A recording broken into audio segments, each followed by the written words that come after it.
નમસ્કાર, આપ જોઈ રહ્યા છો JKSU ગુજરાતી. વાત કરીએ તો કેશોદના મહિયારા ક્ષત્રિય સમાજ દ્વારા રૂપાલાની ટિપ્પણી વિરુદ્ધ મામલતદારને આપ્યું આવેદનપત્ર. સમગ્ર વાત કરીએ તો રાજકોટ લોકસભાની ચૂંટણીમાં ભાજપના ઉમેદવાર પરસોત્તમ રૂપાલાને બદલાવા કરી છે માંગ. સમગ્ર વાત કરીએ તો કેશોદ શહેર તાલુકામાં વસતા મહિયારા ક્ષત્રિય સમાજ દ્વારા રાજકોટ લોકસભાની ચૂંટણીમાં ભાજપના ઉમેદવાર પરસોત્તમ રૂપાલાએ પોતાના વ્યક્તિત્વમાં રાજપૂત ક્ષત્રિય સમાજ વિશે અશોભનીય ભાષામાં ટિપ્પણી કરતા ઠેર ઠેર વિરોધ કરવામાં આવી રહ્યો છે. કેશોદના મામલતદાર કચેરી ખાતે મહિયારા ક્ષત્રિય સમાજના લોકો બોડી સંખ્યામાં પહોંચી લેખિતમાં મામલતદારને આવેદનપત્ર આપી વિરોધ કર્યો હતો. રાજકોટ બેઠકના ભાજપના ઉમેદવાર પરસોત્તમ રૂપાલાને બદલાવા ઉગ્ર માંગ કરી હતી.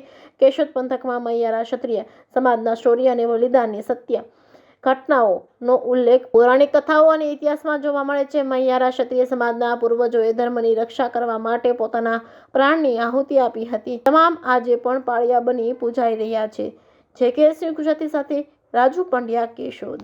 સત્યાગ્રહ અમે કનડા ડુંગર ખાતે અમારા શ્રી મહિયા ક્ષત્રિય સમાજે કરેલો અને ત્યારે અમે 84 બલિદાન આપેલા. તો એ બલિદાનોને ઇજ્જત રાખતા અમે આજે તમામ જેટલા ક્ષત્રિય સમાજ છે તેની સાથે છીએ અને અમે કોઈ પણ બીજા કોઈ પણ પક્ષ કે કોઈ પણ જ્ઞાતિ વિશે અમને કોઈ તકલીફ ન હોય, પરંતુ અમારા જે ક્ષત્રિય સમાજ વિશે જે ટિપ્પણી પુરુષોત્તમ રૂપાલાજીએ કરી છે તેના વિશે અમને તકલીફ હોય તો તે પોતાની ભૂલ સ્વીકારે અને પોતાનાથી જે સરકાર જે આચારસંહિતા તેમજ ચૂંટણીલક્ષી જે પણ હોય તે પગલાં આગળના લેવે તે લઈ શકે એવી અમારી ખાસ માંગણી છે. અને અમે ક્ષત્રિય સમાજ જેટલો પણ આખા ભારતનો જે ક્ષત્રિય સમાજ છે તે જેમ કહેશે તે રીતથી અમે ચાલશું અને તેના ધાર્યા પ્રમાણે જે પણ એ લોકો આગળ પગલાં લેશે અમે તેની સાથે છીએ.